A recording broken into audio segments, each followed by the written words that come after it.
আসসালামু আলাইকুম।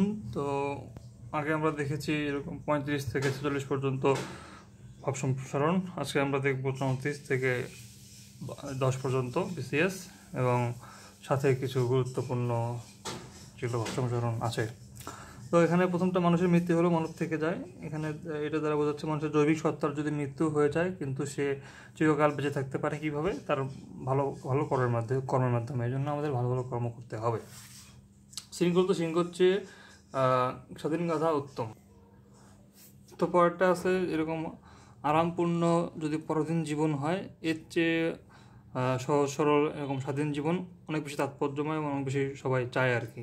পরাধীন জীবন কেউ চায় না। তো সিংহ যেমন প্রকৃতিতে থাকলে অনেক স্বাধীন থাকে, তাকে সবাই ভয় করে, কিন্তু তাকে সে যদি গাধায় থাকে, সে যদি খাঁচায় থাকে, তো তার এই স্বাধীনতার কিন্তু কোনো, তার এই পরাধীনতার কোনো মূল্য থাকে না। সে তখন সিংহ মানে বনের রাজা হিসেবে থাকতে পারে না। কিন্তু তার চেয়ে যদি একটা গাধা, সে যদিও গাধা কিন্তু তার কাছে তার জীবনটা স্বাধীন, সে ইচ্ছামতো চলতে ফিরতে পারছে। তো এক্ষেত্রে এরকম পরাধীন সিংহর চেয়ে স্বাধীন গাধাই কিন্তু উত্তম হবে, কারণ সবার জীবনেরই চাওয়া হচ্ছে স্বাধীনতা। জ্ঞানহীন মানুষ পশুর সমান, অর্থাৎ যার মাঝে এরকম জ্ঞান নেই সে আসলে পশুর সমান। সে এরকম ভালো মন্দ সত্য মিথ্যা কিছুর বাছ বিচার করতে পারে না, যার কারণে মনুষ্যত্ব তার কাছে অধরায় থেকে যায়। আচ্ছা, তারপর যাদেরও কলঙ্ক আছে, তো এটা দ্বারা বোঝাচ্ছে যে পৃথিবীতে যারা জ্ঞানী মানুষ আছে, যারা মহৎ ব্যক্তিগণ আছে, সবারই এরকম জ্ঞান ছিল, তারা ভালো কাজকর্ম করেছে, কিন্তু তার মানে এই না যে তাদের কোনো দোষ ত্রুটি থাকবে না এবং তাদের মধ্যে কলঙ্ক থাকবে না। তো আমাদের উচিত তাদের দোষ ত্রুটি শুধু না খোঁজ করে তাদের যে ভালো কাজকর্ম করেছে সেই পদচিহ্ন অনুসরণ করা এবং আমরাও যাতে ভালো কাজ করতে পারি সেটা করা আর কি। গঙ্গা জলে গঙ্গা পুজো, এটা দ্বারা বোঝাচ্ছে যে পরের ধনে পরকেই তুষ্ট করা। অর্থাৎ এই যে আমাদের গঙ্গা যে জল আছে, এখানে গঙ্গা জলে যদি কোনো পুজো করা হয়, তো গঙ্গা থেকে জল নিয়ে আবার ওই জলে তাকে পূজা করা হচ্ছে, অতিরিক্ত পানির প্রয়োজন হচ্ছে না। তো গঙ্গা জলে গঙ্গা পুজো করা হচ্ছে, এটা আর কি একটা আমাদের সমাজের মানুষের কিছু স্বভাব এরকম যে অন্যের কাছ থেকে সম্পদ নিয়ে তাকে তোষামোদ করা বা নিজের স্বার্থের জন্য অন্যের তোষামোদ করা, এরকমটা করে। তবে রাজনীতিবিদরা কী করে, প্রথমে একটু মানুষের ভালো করার লোভ দেখায়, পরে আবার যতটুকু টাকা খরচ হয় তার থেকে অনেক গুণ বেশি টাকা সে সেখান থেকে তুলে নেয় বা নিজের পকেটে তুলে নেয়। তো এটাই হচ্ছে গঙ্গা জলে গঙ্গা পুজো করা, অর্থাৎ প্রকৃত উপকার না করে মানুষকে আরও নিজের স্বার্থসিদ্ধির জন্য মানুষের আরও অপকার করা।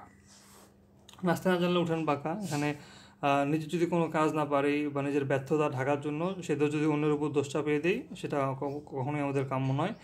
এজন্য আমাদের এই অক্ষমতাকে আমরা আমাদের নিজের দোষ হিসেবেই ধরতে হবে, এটাকে উপকরণের দোষ এটা ভেবে ভাবা যাবে না।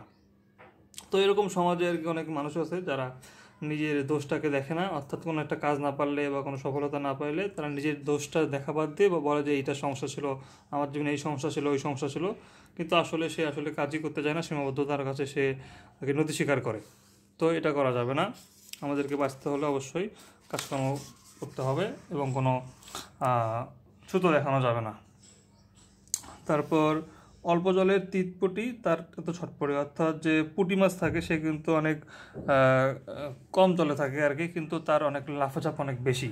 তো এরকম আর কি যারা কম জানে বা যাদের জ্ঞানের পরিসীমা কম, তারা অল্পতেই লাফায় বেশি, অল্প একটু জানি তারা বলে আমি সব জানি, আমি জ্ঞানের জাহাজ। কিন্তু যারা আসলেই জ্ঞানের ব্যাপারে অনেক অনেক গভীর জ্ঞান রাখে, তারা হচ্ছে কাতলা মাছের মতো। কাতলা মাছ অনেক জলে গভীরে থাকে কিন্তু সে এরকম লাফালাফি কম করে। এটাই হচ্ছে বোঝাইছে যে জ্ঞান যদিও আমরা পাই কিন্তু অত অহংকার করা যাবে না। তারপর যে সহে সে রহে, তো এখানে সহিষ্ণু এবং ধৈর্যশীলদের কথা বলা হয়েছে, অর্থাৎ যারা এরকম ধৈর্য ধরবে এবং সহনশীলতার সাথে সব কাজ করবে তাদের কাছে কিন্তু সফলতা ধরা দেবে। যারা এরকম অল্পতেই এরকম কি ধৈর্যহারা হয়ে যাবে বা এরকম প্রতিকূলতা আসলে তারা সংগ্রাম করতে চাইবে না, তারপর রোগ শোক এগুলো দুঃখ বেদনা এগুলোকে মানতে যাবে না, তারা হচ্ছে অল্পতেই ক্লান্ত হয়ে পড়বে এবং তাদের কাছে সাফল্য কখনো ধরা দেবে না। এই জন্য আমাদেরকে ধৈর্যশীল হতে হবে জীবনে সাফল্যের জন্য। তারপর আমাদের যে মহানবী সাল্লাল্লাহু আলাইহি ওয়াসাল্লামও কিন্তু অনেক আর কি ধৈর্যশীল ছিল। মক্কার কাফেররা তার প্রতি কত ধরনের অত্যাচার করছে, কিন্তু তারপরও তিনি তাদের প্রতি কোনো অভিযোগ ছিল না, তাই তিনি যখন মদিনায় আবার ফিরে আসলেন তিনি সবাইকে ক্ষমা করে দিয়েছিলেন। আবার অভাগার গরু মরে, ভাগ্যবানের বউ মরে, অর্থাৎ আমাদের সমাজে নারীরা সভ্যতার উন্নয়নে কিন্তু তাদের অনেক অবদান, কিন্তু আমরা সবাই এইরকম জীবন বাস্তবতার পথে পথে তাদেরকে অবহেলিতভাবে ভাবি। অর্থাৎ এই চরণ দ্বারা বোঝাচ্ছে যে মানুষের যারা হচ্ছে অভাগা তাদের গরু মরে, আর যারা ভাগ্যবান তাদের বউ মরে। অর্থাৎ এখানে মেয়ে মানুষ মারা যাওয়াটাকে একটা ভাগ্য হিসেবে দেখা হচ্ছে, সৌভাগ্য হিসেবে দেখা হচ্ছে, যেটা কতটা মানে নারীদের প্রতি কতটা অরুচিকর জিনিস একটা হবে আমরা যেভাবে ভাবি আর কি এই চিন্তাটা। তাহলে মানুষ সৃষ্টির সেরা জীব, তো এরকম আর কি নারী আর পুরুষ মিলে কিন্তু আমাদের সমাজ, তাদেরকে কখনো অবহেলা করা যাবে না, কারণ সেই মায়ের পেট থেকেই আমরা হয়েছি। তো তাদেরকে বাদ দিয়ে বা তারা সংসার সব কাজ করছে, কৃষিকাজে আমাদেরকে সাহায্য করছে, তারপর আমাদের সন্তান লালন পালন করছে, অনেক জায়গায় তারা আমাদের উপকার করছে বা আমাদের একদম বা কখনো কখনো আমাদের চেয়ে বেশিও কাজ করছে। তো এই জন্য তাদেরকে বাদ দিয়ে আর কি আমরা ভাবতে পারি না আমাদের সমাজটা, তাদেরকে সঠিক মূল্যায়ন করতে হবে। এরপর অজ্ঞতার সঙ্গে মানব মনের দাসত্বের যোগ অধিক ঘনিষ্ঠ, অর্থাৎ যারা অজ্ঞ তারা হচ্ছে তাদের এই অজ্ঞতা তাদের হচ্ছে আত্মমুক্তি অর্জনের সবচেয়ে বড় বাধা। কারণ শিক্ষা মানুষকে মুক্তি দেয়, আর এদিকে পক্ষান্তরে যে অজ্ঞতা আছে এই অজ্ঞতা মানুষকে আরও দূরে সরে নিয়ে যায় মুক্তি থেকে। তো যারা অজ্ঞ এরা কিন্তু যারা একটু ধরেন শিক্ষিত তাদেরকে অন্যায়ভাবে ফলো করে, তো এই মানে অন্যায়ভাবে বলতে আর কি অন্ধভাবে ফলো করে। তো অন্ধভাবে ফলো করতে গিয়ে দেখা যায় যে তারা বিভিন্ন বিপদের সম্মুখীন হয় বা তাদের নিজেরই সর্বনাশ ডেকে আনে, নিজের বুদ্ধিমত্তা তারা প্রয়োগ করে না।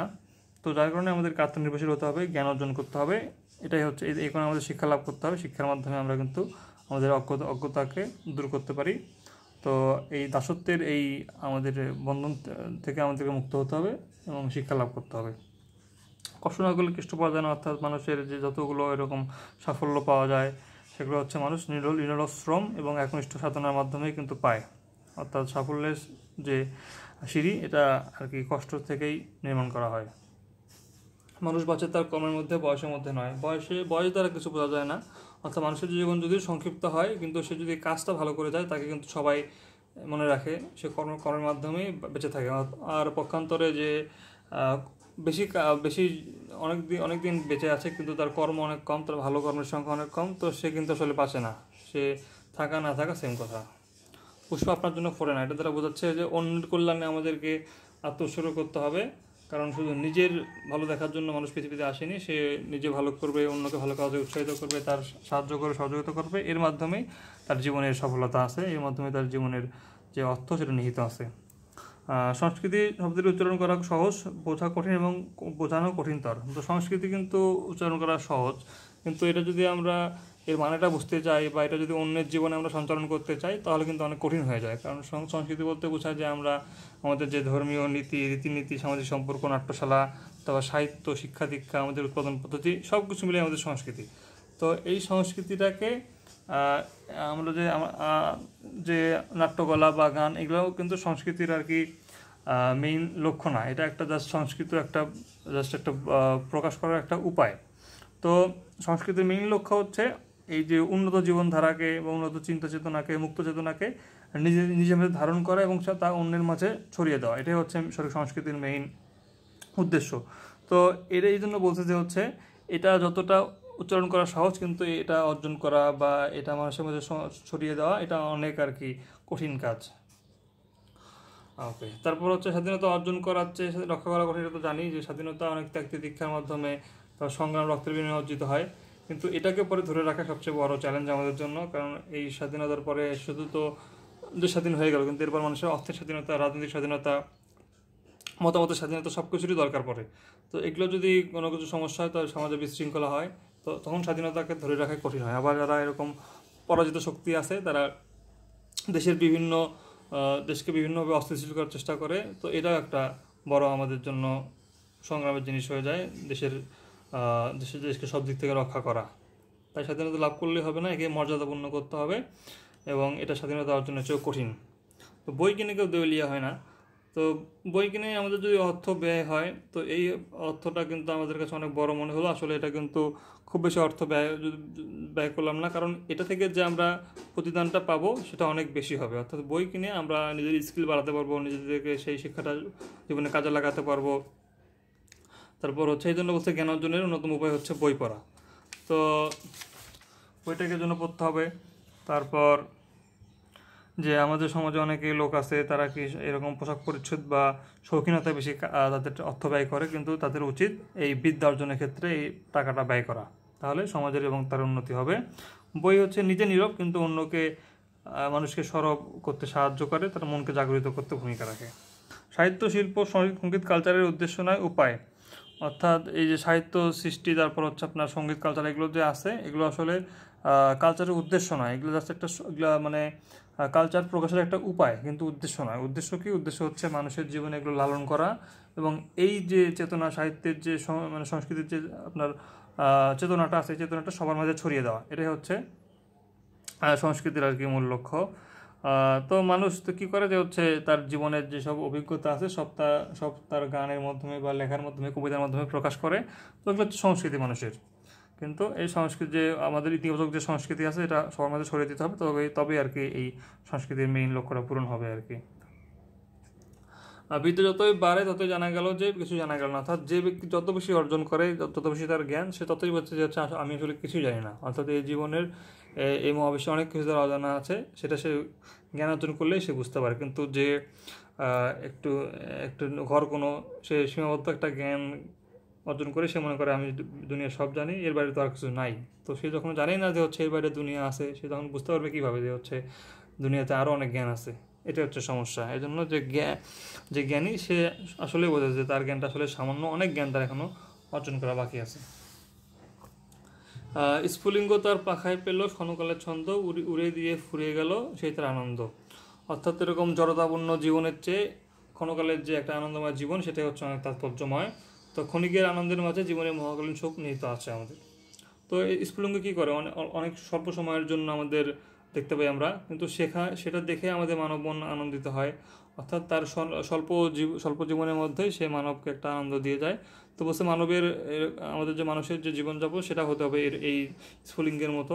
অর্থাৎ সেটা ক্ষণ হোক বা কম কম এরকম ব্যাপ্তি হোক, কিন্তু সেটা মানব কল্যাণের জন্য নিহিত থাকতে হবে। মানুষের যাতে আনন্দ পায়, মানুষকে যাতে উপকার করতে পারে, সাহায্য করতে পারে, এরকম একটা জীবন তাকে লিড করতে হবে। বার্ধক্য যাহাই তাহা পুরাতনকে মৃত্যুকে আঁকড়িয়া পড়িয়া থাকে। অর্থাৎ বয়স বলতে এখানে বোঝাচ্ছে যে বার্ধক্যটাকে বোঝাচ্ছে যে আসলে বয়স যে বেশি হওয়া যায় এটাকে না, অর্থাৎ যে মনের যে বার্ধক্য এটাকে বোঝাচ্ছে, যে কর্মবিমুখতা, তার কুসংস্কার, অন্ধবিশ্বাস এগুলোতে লালিত হলে তখন তার মধ্যে বার্ধক্য আসে, না হলে সে তরুণ থাকে আর কি। তো এই জন্য বলছে যে আমাদের তারুণ্য যে সময়টা আছে, এই তারুণ্য হচ্ছে আমাদেরকে সবসময় মনে মনে ধারণ করতে হবে। যদিও বয়স আমাদের হয়ে গেছে, কিন্তু তবুও যদি আমরা তারুণ্যকে লালন পালন করি, সত্যের জয়গান করি, তারপর হচ্ছে মিথ্যাকে ধ্বংস করি, তারপর কি যৌবনে পতাকা করে, তখন আমাদের মাঝে এরকম ফিল হবে যে আমরা এখনও বয়সী হয়নি, আমরা এখনও তরুণী আছি। কিন্তু যদি এরকম মিথ্যাকে আঁকড়িয়ে থাকি, তারপর অন্ধবিশ্বাস, কুসংস্কারে নিমজ্জিত থাকি, তখন কিন্তু মনে হবে আমাদের অনেক বয়স হয়ে গেছে, সেটা হবে আসল বার্ধক্য আর কি। তো বয়স কখনো বার্ধক্য আনে না, আমাদের চিন্তা ভাবনা আমাদের জীবনে বার্ধক্য আনে। লোভে পাপে মৃত্যুটা তো জানি আমরা, লোভে পাপ করলে এরকম পাপ করতে করতে আমরা একটা জায়গায় পৌঁছায়, সেখান থেকে আর ফিরে আসা যায় না, সেখান থেকে নিজের সমাজের সব দিক থেকেই সে এরকম অমঙ্গল আনে। তো ওই জন্য বলছে লোভে পাপে মৃত্যু। মেঘ থেকে করিস না ভয়, আড়ালে তার সূর্য আসে, হারা শশীর হারা হাসি অন্ধকারে ফিরে আসে। অর্থাৎ এখানে মেঘ থেকে আমাদের ভয় করা যাবে না, কারণ এরকম আড়ালে তার সূর্য আছে এবং মেঘের যে একটু বৃষ্টি হচ্ছে, একটু পরে কিন্তু সূর্যটা সেখান থেকে বের হয়ে একটা রৌদ্রোজ্জ্বল একটা দিন আমাদেরকে উপহার দেবে। তো আবার এরকম যে চাঁদ যে মাঝে মাঝে এরকম থেকে যায়, অমাবস্যা আসে, কিন্তু চাঁদ আবার একটু পরে বের হয়ে তারা আলোয় পৃথিবীকে উজ্জ্বল করে দেয়।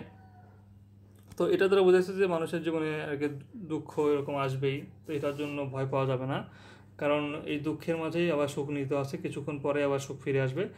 এরকম ধৈর্য ধরে তাকে তার নিজের কাজ করে যেতে হবে এবং হৃদয় ভারাক্রান্ত করা যাবে না আর কি। যেমনটা যে সূর্যের পরে মেঘের পর সূর্য আসছে, তেমনি দুঃখের পরেই সুখ আসবে আবার। তো এই জন্য আমাদের আশাবাদী হতে হবে, আশাবাদী হয়ে নিজেদের কাজ করতে হবে। যৌবনে অর্জিত সুখ অল্প, কিন্তু সুখের আশা অপরিমিত। অর্থাৎ যৌবনে আমরা যদি কম সুখও পাই, কিন্তু এটা হচ্ছে আমাদের পরবর্তী জীবনের হচ্ছে অনেক এটা পাথর হিসেবে থাকে। তো এই জন্য আর কি জীবনের সাফল্যের জন্য এই যৌবনটাই আমাদের হচ্ছে কি আরাধ্য। তো শৈশব কৈশোরে আমাদের বাবা মার উপর নির্ভরশীল হতে হয়, এই জন্য আমরা নিজেদের ইচ্ছামতো কাজ করতে পারি না। কিন্তু আমাদের যৌবনে কী হয়, যৌবনে কিন্তু আমরা আমাদের যে নিজস্ব উদ্যম, নিজস্ব আমাদের একটা স্বাধীনতা থাকে, এই অনুযায়ী আমাদেরকে কাজ করতে হবে। কাজ করে তার ফলে আমরা বার্ধক্যে যাই আমরা তার মানে সুফলটা পেতে পারি। কিন্তু যদি এই বার্ধক্যকে মানে আমরা যদি যৌবনটাকে ঠিকমতো কাজে না লাগাই, তো পরবর্তী জীবন আমাদের কিন্তু ভালো হবে না। তো আবার যদি আমরা যৌবনকে কাজে লাগাই, তখন কিন্তু আমাদের যে একটা পরিশ্রমের মানসিকতা তৈরি হবে, এবং এখানে সুখ হয়তো বা আমরা তেমন আরাম করার একটু কম টাইম পাবো, কিন্তু আমাদের আমাদের জীবন এবং আশেপাশের জীবন এবং পরবর্তী জীবন অনেক ভালো হবে। তো এটা এখানে আর কি বলছে যে যৌবনটাকে কাজে লাগাতে হবে, এটা আমাদের সদ্ব্যবহার করতে হবে। অন্যায় যে করে, অন্যায় যে সহে, তব ঘৃণা তারে যেন তৃণসম দেহে দহে। তো এখানে বলছে অন্যায় যারা করে এবং অন্যায় যারা সহ্য করে, অর্থাৎ দেখেও না দেখার ভান করতেছে, তারা দুজনই সমান অপরাধী। যদিও যে অন্যায় করে সে বেশি অপরাধী, কিন্তু যদি আমরা সূক্ষ্ম দৃষ্টিতে দেখি যে অন্যায় যে সহ্য করতেছে, সহ্য করার পরও সেটাকে তুলে ধরছে না বা তার বিরুদ্ধে কোনো ব্যবস্থা নিচ্ছে না, তারাও কিন্তু অন্যায়টাকে একরকম প্রশ্রয় দিচ্ছে। তো প্রশ্রয় দেওয়া মানে কিন্তু সেও সেখানে অপরাধী হয়ে যাচ্ছে। এই জন্য হচ্ছে দুজনই সমান অপরাধী। তারপর আগে চুরি করে জেল খাটে, পরে নির্বোধ চোর তারা, আগে জেল খাটে পরে চুরি করে শিয়ানা সাদুষী তারা। তো হচ্ছে যে আগে যারা এরকম চুরি করে পরে জেল খাটতেছে, এরা হচ্ছে আসলে বুদ্ধিমান নয়। কিন্তু যারা আগে এরকম জেল খাটে পরে যখন আর কি চুরি করে, এরা হচ্ছে বুদ্ধিমান। কেন বুদ্ধিমান? কারণ যারা হচ্ছে আগেই জেল খেটে তখন যে মানে আগে জেল খাটা বলতে বোঝাচ্ছে এখানে আগে ত্যাক্তি দীক্ষা করে পরে সে একটা সাফল্য পাওয়ার পরে সে এখন সব এরকম তার মনে যত এরকম লোভ আছে সবগুলো সে চরিতার্থ করে এমনভাবে করলো যাতে সে দেশপ্রেমটা দেখাচ্ছে উপরে, কিন্তু ভিতরে সে দেশের একদম অবস্থা খারাপ করে দিচ্ছে। তো এটাই হচ্ছে এখানে বুঝাইছে যে যারা হচ্ছে আগে চুরি করে তারা হচ্ছে নির্বোধ, আর যারা পরে চুরি করে এরাই হচ্ছে আসলে বুদ্ধিমান। তো এটা আমাদেরকে করা যাবে না আর কি। দেশপ্রেমের আড়ালে কোনো ধরনের চুরি করা যাবে না, যেটা আমাদের সমাজের সবাই করে এখন, রাজনীতিবিদরা বিশেষ করে। তো এটা করা যাবে না। সত্য মূল্য না দিয়ে সাহিত্যের খ্যাতি করা চুরি, ভালো নয় নকল সে শৌখিন মজদুরি। অর্থাৎ যে সত্যাশ্রিত যে সাহিত্যকর্ম আছে, এটা সবসময় এটা আবেদন থাকে, আর যেটা নকল সেটা আর কি এরকম শৌখিনতার পরিচয় নয় আর কি, মানে সাহিত্যিকের শৌখিনতার পরিচয় নয়। তো সাহিত্য একটা সমাজের আর কি দর্পণ, সেখানেই একটা সমাজ কেমন আছে সেটা কিন্তু দেখা যায় সেখানেই। এই জন্য সাহিত্য যখন আমরা রচনা করবো বা সাহিত্যিকেরা রচনা করবে, তখন সেখানে সত্যর আশ্রয় নিতে হবে। বা আমি শুধু সাহিত্যতে আমাদের ভালো জিনিসটাই দেখালাম, যে একটা নেগেটিভ সাইড আছে সেটা দেখালাম না, অথবা যেটা সমাজ আর কি বা রাজনীতিবিদরা বা যেটা আর কি দেখতে চাচ্ছে সেটাই শুধু আমি সাহিত্যতে দেখালাম, তো এটা কিন্তু একটা বায়াসড একটা সাহিত্য হবে। তো এটা আমাদেরকে করা যাবে না, পক্ষপাতী আচরণ করা যাবে না।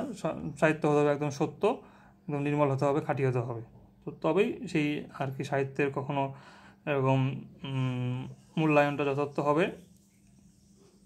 আবার সাহিত্য মূল্যায়নের ক্ষেত্রেও আমাদেরকে সচেতন হতে হবে। যারা সাহিত্য মূল্যায়ন করতে পারে, যাদের সাহিত্য সম্পর্কে অভিজ্ঞতা আছে, তাদেরকে দিয়েই মূল্যায়ন করতে হবে।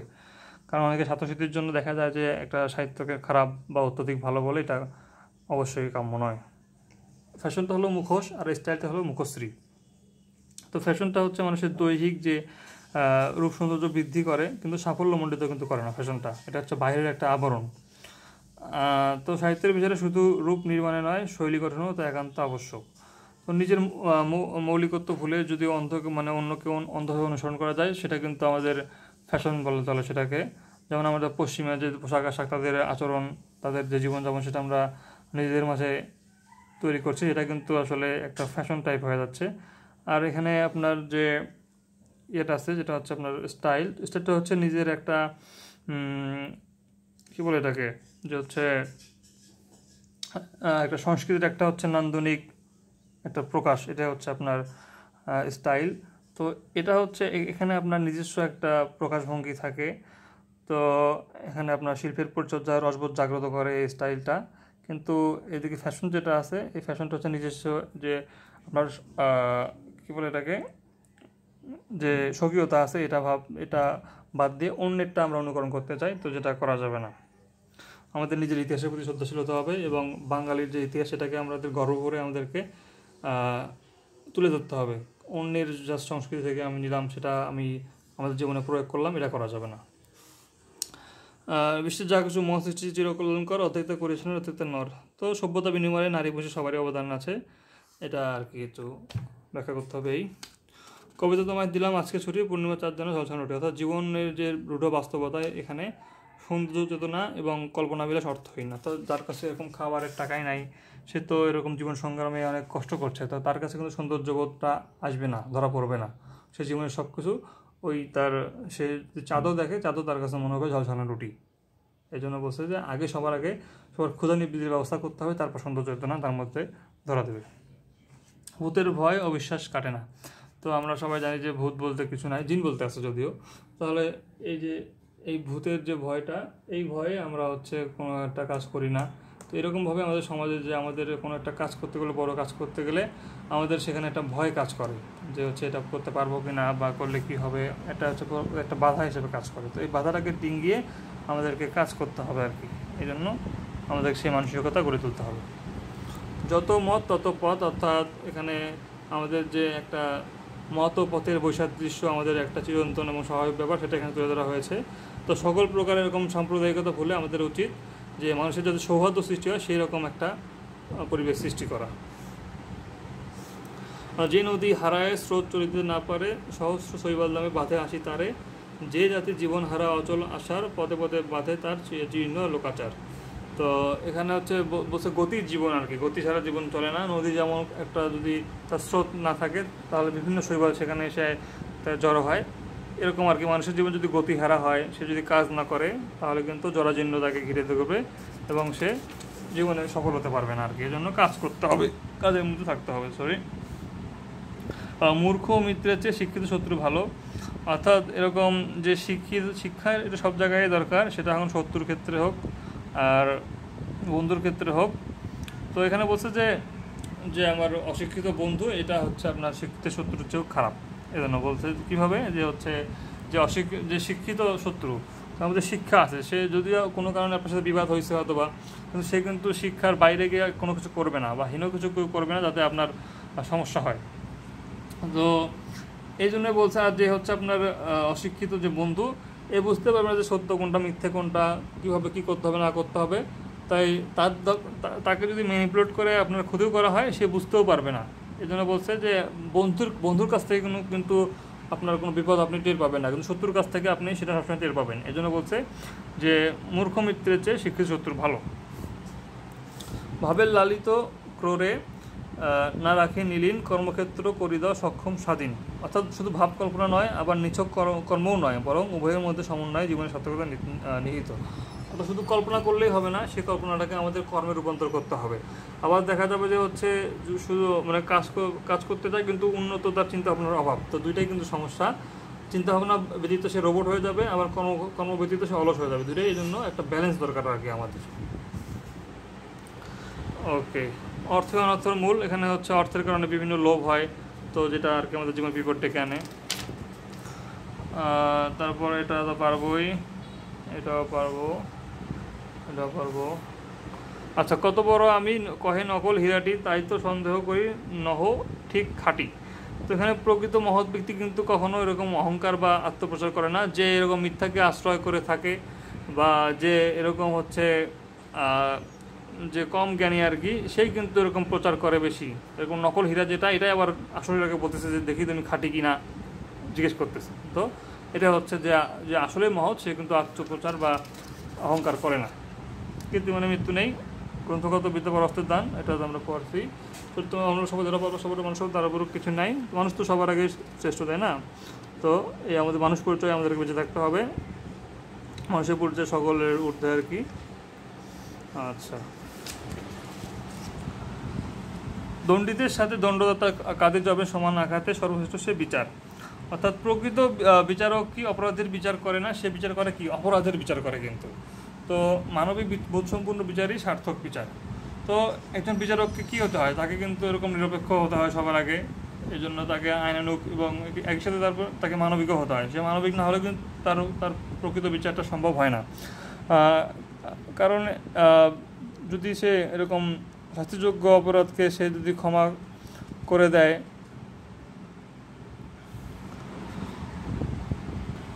সেটা ঠিক হবে না। কিন্তু যদি এরকম হয় যে হচ্ছে সে শুধু অপরাধীকে এখন অপরাধী হিসেবে দেখে, মানুষ হিসেবে না দেখে, অর্থাৎ অপরাধীর জায়গায় সে নিজেকে কল্পনা না করে, তখন কিন্তু বিচারটা একটু অসম্পূর্ণ থেকে যাবে, তার মানবিকতা এখানে কাজ করছে না, শুধু একজন রোবটের মতো বিচার করছে, এটা কিন্তু কাম্য নয়। তো আমাদেরকে এমনভাবে বিচার করতে হবে, এমনভাবে অপরাধীকে দেখতে হবে সে যাতে সে নিজেও পরবর্তীতে এরকম পুনর্বাসনের সুযোগ পায় বা তাকে সুযোগ করে দেওয়া হয়। তো সেভাবেই তার বিচারটা করতে হবে, তাকে স্নেহ মমতায় রাখতে হবে, তাকে সমাজটা আলো বাতাস সেসব দিতে হবে। তো তাকে এরকম ভালো হওয়ার মধ্যে তার আকাঙ্ক্ষা জাগ্রত করতে হবে, তবেই সে বিচারটা ভালো হবে। তাও ফিরে সে অরণ্য লও এ নগর, অর্থাৎ মানে আধুনিক জীবনের যে কৃত্রিমতা, এখান থেকে আর কি সবাই নিসর্গবাসী হতে চায়, সবাই গ্রামের যে এরকম শান্তি নিয়ে যেতে চায়, নগর যন্ত্রণা বাদ দিয়ে, এসবই এখানে বলা হচ্ছে। দ্বার বন্ধ করে দিয়ে ভ্রমটারে রুখি, সত্য বলে আমি তবে কোথা দিয়ে ঢুকি। অর্থাৎ মিথ্যা এবং ভ্রান্তিকে ইগনোর করা যাবে না। সত্য যদি আমরা পেতে চাই, সত্যের পথে যাইতে চাই, তবে মিথ্যা এবং ভ্রান্তিকেও আমাদেরকে আর কি পরখ করে দেখতে হবে এবং তার মধ্যে আমরা সত্যকে খুঁজে পাবো। অর্থাৎ যে আমাদের সমাজে মিথ্যা আছে, তো এই মিথ্যাটাকে মাঝেই আমরা কিন্তু সত্য সন্ধান পেতে পারি। তো যে ব্যক্তি এরকম মিথ্যার ভয়ে কোনো একটা কাজে জড়ায় না বা কোথাও যায় না, সে আসলে সত্যকে খুঁজে পাবে না। এই জন্য বলছে যে মিথ্যার ভয়ে যদি কেউ এরকম কর্মবিমুখ হয়ে থাকে, তার পক্ষে কিন্তু বিজয় বা সত্যের সাক্ষাৎ পাওয়া সম্ভব হবে না। এই জন্য আমাদের মিথ্যার মধ্যে কি উদ্ঘাটন করে সত্যের আমাদেরকে পথ সন্ধান করতে হবে। তো জাস্ট ওটাকে ইগনোর করলে হবে না। এরকম বলছে যে আরও বলছে যে ভুল ভ্রান্তি, যে আমরা যে ভুল ভ্রান্তি, আমাদের এই পথে গেলে ভুল ভ্রান্তি হবে, এই ভয়ে আমরা যদি সেই পথটা ইগনোর করি, সে পথে না যাই, তবে কিন্তু আমরা সত্যের পথটা খুঁজে পাবো না। তো ভুল ভ্রান্তির মধ্যে দিয়ে কিন্তু আমরা সত্যের পথটা খুঁজে পাবো। দুঃখের মধ্যে এত বড় প্রশ্ন তো আর নেই। দুর্জন বিদ্যান হলেও পরিত্যাজ্য, দুর্নীতির জন্য ছেড়ে পারবো। পথ পথিকে সৃষ্টি করে না, পথিকই পথের সৃষ্টি করে। অর্থাৎ যে পথ তো আর মানুষ সৃষ্টি করতে পারবে না, কিন্তু মানুষ যদি চায় সেখান থেকে একটা পথ সৃষ্টি করতে পারবে। অর্থাৎ মানুষের যে কর্মচেষ্টা, তার যে কর্মোদ্যম, যে জিনিস, এটার ফলেই সে কিন্তু সব কাজ করতে পারে। কিন্তু তাকে যে সৃষ্টিকর্তা তাকে এরকম সে বসে আছে হুট করে তাকে সব কিছু দিয়ে দেবে এমন কিন্তু হবে না। অর্থাৎ তার জন্য তাকে কাজ করতে হবে, এজন্য কাজের বিকল্প নাই, সাধনা এবং প্রচেষ্টা দরকার। পরিশ্রম সৌভাগ্যের প্রস্তুতি, এটা জানি আমরা। প্রাণ থাকলে প্রাণী হয়, মন থাকলে প্রাণ, সেটা জানি। প্রয়োজনে যে মরিতে প্রস্তুত বাঁচিবার অধিকার তাহারই, অর্থাৎ সবাই আত্মোৎসর্গ করতে হবে। ভোগে নয় ত্যাগে প্রকৃত সুখ। তো ত্যাগের শিক্ষা হচ্ছে চিরন্তন, আর ভোগের শিক্ষা হচ্ছে সাময়িক, এর জন্য আমাদেরকে ত্যাগের শিক্ষা করতে হবে। মরিতে চাহি না, এটা তো জানি, সবাই বেঁচে থাকতে চায় সুন্দর পৃথিবীতে, তাই না? আর মিত্রতা সর্বদা সুলভ, মিত্রতা রক্ষা করা, অর্থাৎ মিত্রতা মানে বন্ধুত্ব রক্ষা করা কঠিন, কারণ এর উপর স্বার্থের বিভিন্ন সংঘাত আসে। তারপর কতটুকু কে কার জন্য করবে, এটা একটা সমস্যা আসে, তাদের মধ্যে একটু টানাপোড়ান সৃষ্টি হতে পারে। তো বিভিন্ন কারণে বলছে যে মিত্রতা রক্ষা করা কঠিন আর কি। তো আশার কথা বলছে এখানে, সুশিক্ষিত লোক মতো সুশিক্ষিত, অর্থাৎ যে আমাদের শুধু কারিগরি মানে আপনি যে প্রাতিষ্ঠানিক শিক্ষা এটা লাভ করলে হবে না, আপনাদেরকে যে কারিগরি শিক্ষা এটাও লাভ করতে হবে। তো এর মাধ্যমে কিন্তু আপনাদের যে সুশিক্ষিত হতে পারবেন, কারণ অনেক মানুষ আছে দুনিয়াতে যারা এরকম শিক্ষা লাভ করেনি, যেটা আপনার প্রাতিষ্ঠানিক শিক্ষা সেটা লাভ করেনি, কিন্তু তারপরও তারা অনেক খ্যাতিমান হয়েছেন জগতে। তারা এটা করেছেন কারণ নিজেকে শিক্ষিত করেছেন, এটাকে বলা হয় স্বশিক্ষিত। তো তারা তাদের কারিগরি জীবনটাকে, কারিগরি শিক্ষাটাকে অনেক উন্নত করেছেন, যার কারণে তারা জীবনে সফলতা পেয়েছেন। সদস্যের উপকারে নেই যার মানুষ, কে বলে মানুষ তারে। আচ্ছা, স্বার্থমগ্ন যে এটা তো আমরা পারবো। ধন্যবাদ, এ পর্যন্তই ছিল।